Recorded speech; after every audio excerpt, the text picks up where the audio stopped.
ഈ സ്വർണ്ണക്കടത്ത് കാരിയറും PV Anwar MLA യും തമ്മിലുള്ള ബന്ധത്തിൽ ദുരൂഹതയുണ്ടെന്നാണ് CPIM നേതാവ് TK ഹംസ 24നോട് പ്രതികരിച്ചത്. അൻവറിനൊപ്പം സഖാക്കളില്ല. വിട്ടുപോകുന്നവർക്ക് ആരെക്കുറിച്ച് എന്തും പറയാമെന്നും TK ഹംസ പ്രതികരിക്കുകയാണ്. ഗുരുതര ആരോപണങ്ങളാണ് PV അൻവർ മുഖ്യമന്ത്രിക്കെതിരെ CPM നേതൃത്വത്തിനെതിരെ ഉന്നയിച്ചിരിക്കുന്നത്. ഇതിലിപ്പോൾ TK ഹംസ 24നൊപ്പം ചേരുകയാണ്. എങ്ങനെയാണ് ഇന്നത്തെ ഈ ഒരു വാർത്താ സമ്മേളനത്തെ കാണുന്നത്?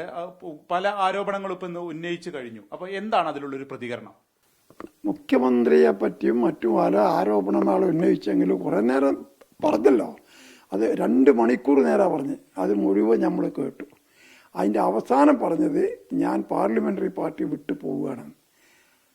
കമ്മ്യൂണിസ്റ്റ് പാർട്ടിയിലെ ആളില്ല, പാർട്ടി MLA അല്ല, സ്വതന്ത്രനാണ്. MLA പാർട്ടി അതിൽ നിന്നും പോവുകയാണ്. അപ്പോൾ പോയി കഴിഞ്ഞല്ലോ. അതിലൊരു ചോദ്യം നമുക്ക് ചോദിക്കാനുള്ളൂ, ഇങ്ങനെ പോകാൻ മാത്രമുള്ള ഒരു കുറ്റം ഗവൺമെന്റിലോ മറ്റാരെങ്കിലും പേരിലോ അയാൾക്ക് ചൂണ്ടിക്കാണിക്കാൻ കഴിഞ്ഞിട്ടില്ല എന്നാണ് ഞങ്ങളെ വിശ്വാസം. MLA എന്നുള്ള നിലക്ക് അയാളോട് എന്ത് ചെയ്തു ഈ പാർട്ടി? അയാൾക്ക് എന്ത് പറയാനുണ്ട്? അയാൾ ആകെ ഒരു ഓഡിയോ ഷോ കാണിച്ചു. ഒരു വ്യക്തിയെ കള്ളക്കടത്തിൻ്റെ അയാൾ കാരിയറാണ്. കാരിയറും ഇയാളും തമ്മിലുള്ള ബന്ധം എന്താ? അപ്പം അതിൽ ചില ദുരൂഹതകളുണ്ട്. കൂടെ അതായത് സഖാക്കൾ കൂടെ ഉണ്ട് എന്നുള്ളതാണ് അൻവർ ഇപ്പോഴും പറയുന്നത്. അതായത് പാർട്ടി കൂടെയല്ല, ഞങ്ങളെ കൂടെയാണ് സഖാക്കള്.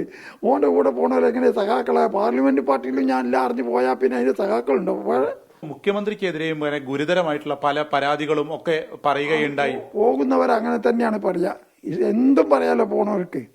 പാർലമെന്റ് പാർട്ടിയിൽ നിന്ന് പുറത്തു പോയി എന്ന് പറഞ്ഞാൽ ഞങ്ങൾ ഇനി ഒരു ബന്ധമില്ല എന്ന ആൾ തന്നെ പറഞ്ഞേ.